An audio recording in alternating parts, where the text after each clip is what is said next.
Saat ini dunia sedang dilanda pandemi virus corona atau yang biasa disebut dengan COVID-19 atau COVID-19. COVID-19 dinisbatkan karena virus ini ditemukan pada akhir tahun 2019 di Wuhan, Cina, dan menginfeksi banyak orang di para penduduk Cina di Wuhan, dan akhirnya tersebar di beberapa daerah di Cina dan beberapa negara, dan salah satu dampak yang terkena dampak pandemi COVID-19 ini yakni Indonesia. Oleh karena itu, pemerintah menganjurkan untuk memerintahkan seluruh masyarakat Indonesia untuk tetap stay di rumah, melakukan pekerjaan di rumah, dan belajar dari rumah.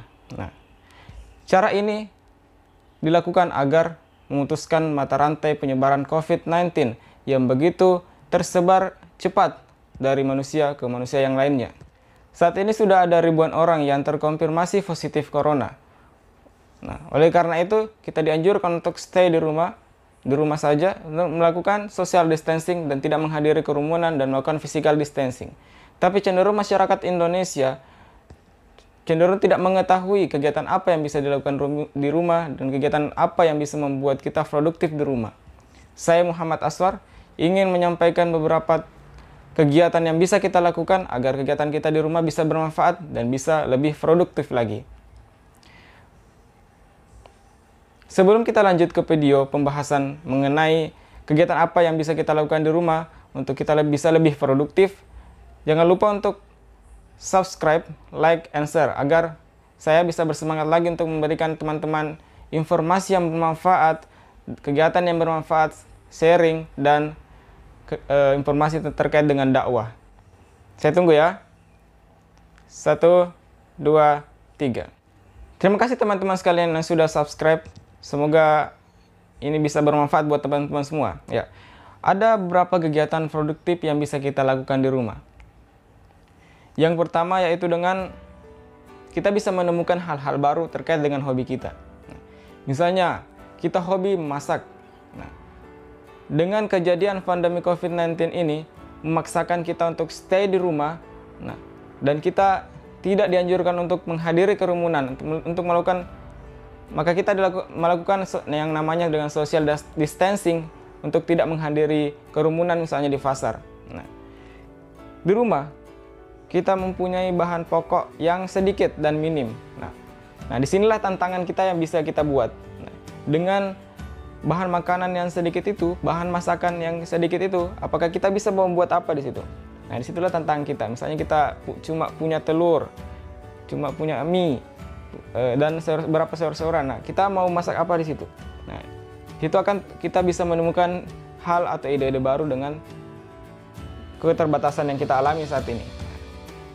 Kemudian yang kedua, misalnya dengan contoh kita hobi desain. Kita bisa mendesain hal-hal yang baru.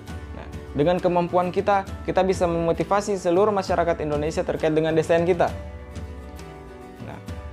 Ada hubungannya dengan COVID-19. Kita bisa mendesain terkait dengan bagaimana cara agar memotivasi masyarakat Indonesia untuk tetap stay di rumah dengan desain kita, melalui pamflet atau dengan editing video. Itu kegiatan yang bermanfaat yang bisa teman-teman lakukan terkait dengan hobi teman-teman sekalian. Kegiatan produktif yang kedua yaitu dengan membaca buku. Ini adalah kesempatan yang terbaik untuk kita menambah wawasan-wawasan kita dan menambah daftar referensi-referensi terkait dengan khasana-khasana keilmuan dengan cara membaca buku. Waktu kita jangan kita habiskan dengan gadget, dengan menonton, atau bermain game. Kita bisa manfaatkan untuk menambah wawasan kita dengan membaca buku. Ini kegiatan yang lebih produktif, teman-teman sekalian. Kemudian yang ketiga, misalnya kita hobi bisnis, maka kita akan merancang sebuah kegiatan yang dapat memberikan manfaat pada bisnis kita. Selain itu kita bisa mengevaluasi terkait dengan bisnis kita. Selama ini pendapatan saya masih kurang. Kira-kira apa kekurangan dari yang kita lakukan sebelumnya terkait dengan bisnis kita? Kita bisa evaluasi di situ. Kemudian teman-teman bisa merancang sebuah bisnis yang baru lagi. Kita bisa memanfaatkan waktu-waktu di rumah kita dengan merancang sebuah kegiatan yang bisa bermanfaat kita ke depannya. setelah pandemi COVID ini selesai.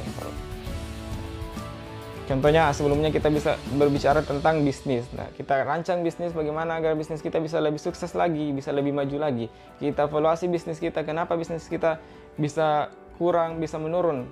Nah, maka kita harus evaluasi bisnis kita. Nah, kemudian yang keempat, kegiatan produktif yang keempat yang bisa kita lakukan yaitu dengan membaca Al-Quran, menghafalkannya, dan memahami makna isi Al-Quran. Selama ini kita terlalu sibuk dengan dunia kita. Bahkan kita sampai melupakan Al-Quran. Kita bahkan lupa untuk membacanya. Kita bahkan jarang untuk membukanya. Padahal di dalamnya berisi tentang bagaimana aturan kita terkait dengan hidup ini dan bagaimana bekal kita untuk menuju ke akhirat. Nah, kita bisa menghafal Al-Quran dan memahami makna isi Al-Quran. Inilah kegiatan produktif yang dilupakan oleh kebanyakan orang, yang seharusnya kita harus lakukan, dan ini sebuah kegiatan yang bermanfaat buat teman-teman semua. Kemudian yang terakhir,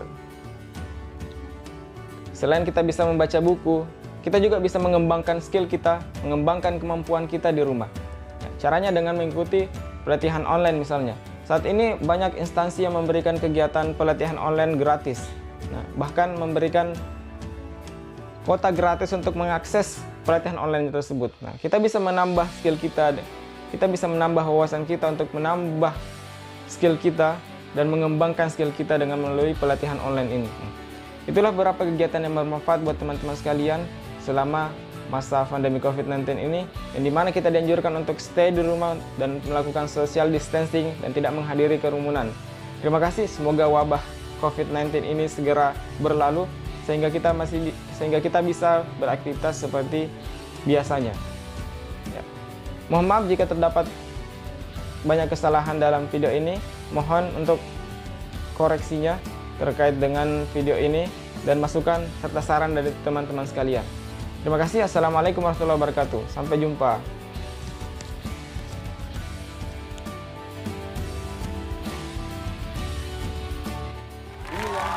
Tidak kebanyakan orang yang melakukan pada saat ini sudah ada ribuan orang yang